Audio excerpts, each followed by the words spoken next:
Assalamualaikum warahmatullahi wabarakatuh. Perkenalkan, nama saya Nesa Indira Pratama Putri, Prodi Bimbingan dan Konseling kelas Palembang, NIM 06071382429075. Di sini saya akan membuat tugas video Bahasa Indonesia dosen pengampu Bapak Arido Andi Sucipto MPD dengan judul Pentingnya Mempelajari Sejarah Perkembangan Bahasa Indonesia. Belajar tentang sejarah perkembangan bahasa Indonesia mempunyai banyak arti penting, dan berikut adalah penjelasan yang lebih mendalam mengenai hal tersebut. Yang pertama, sebagai identitas bangsa. Bahasa Indonesia merupakan salah satu simbol identitas nasional. Sejak diresmikannya sebagai bahasa pemersatu pada Sumpah Pemuda 1928, bahasa ini telah menjadi alat komunikasi yang menghubungkan berbagai suku, budaya, dan daerah Indonesia. Dengan mempelajari sejarahnya, kita dapat memahami bagaimana bahasa lahir dari keragaman yang ada dan mengapa ia penting bagi persatuan Indonesia. Yang kedua, ada pemahaman budaya. Bahasa adalah cerminan budaya suatu masyarakat. Setiap kata, frase, dan ungkapan dalam bahasa Indonesia mengandung nilai-nilai budaya dan cara berpikir masyarakat yang menggunakannya. Dengan mempelajari sejarah bahasa Indonesia, kita dapat memahami tradisi, kebiasaan, dan cara hidup masyarakat Indonesia dari zaman ke zaman. Misalnya, banyak istilah dalam bahasa Indonesia yang berasal dari bahasa daerah, menunjukkan kekayaan budaya lokal.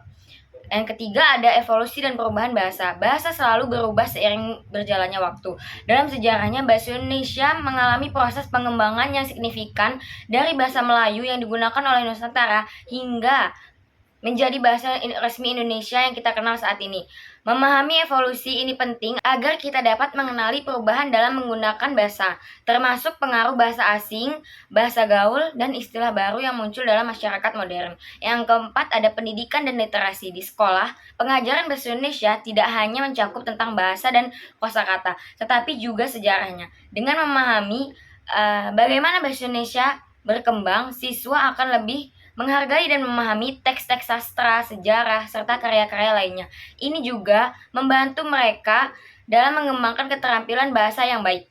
Yang kelima, bahasa dan politik. Sejarah bahasa Indonesia juga berkaitan erat dengan perjuangan kemerdekaan. Bahasa menjadi alat untuk menyatukan rakyat dalam melawan penjajahan. Memahami konteks sejarah ini memberikan wawasan tentang bagaimana bahasa bisa berfungsi sebagai alat politik dan sosial. Misalnya, penggunaan bahasa dalam pidato-pidato perjuangan dan literasi yang menginspirasi masyarakat untuk bersatu.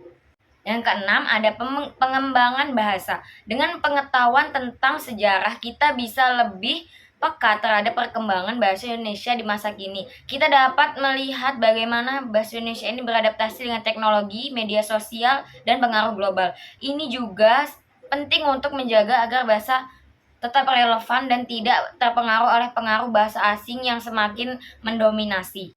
Yang ketujuh, ada keterampilan komunikasi. Mempelajari sejarah bahasa Indonesia dapat meningkatkan keterampilan komunikasi kita. Dengan memahami asal-usul istilah, idiom, dan ungkapan, kita dapat bisa menggunakan bahasa dengan lebih tepat dan efektif. Ini sangat berguna untuk berbagai situasi, baik di lingkungan formal maupun informal.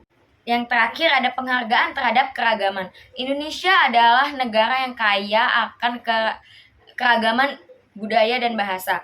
Dengan mempelajari sejarah perkembangan Indonesia, kita juga dapat untuk belajar menghargai bahasa Indonesia, bahasa-bahasa di daerah lain yang penting untuk menjaga kelestarian budaya dan bahasa lokal yang semakin terancam. Jadi, tanggapan saya secara keseluruhan, mempelajari sejarah perkembangan bahasa Indonesia bukan hanya tentang bahasa itu sendiri, tetapi juga tentang memahami perjalanan bangsa ini. Ini memberikan kita banyak pelajaran tentang identitas budaya, pendidikan, dan perjuangan. Dengan memahami dan menghargai sejarah bahasa kita, kita dapat lebih menghargai diri kita sendiri sebagai bagian dari bangsa. Terima kasih. Assalamualaikum warahmatullahi wabarakatuh.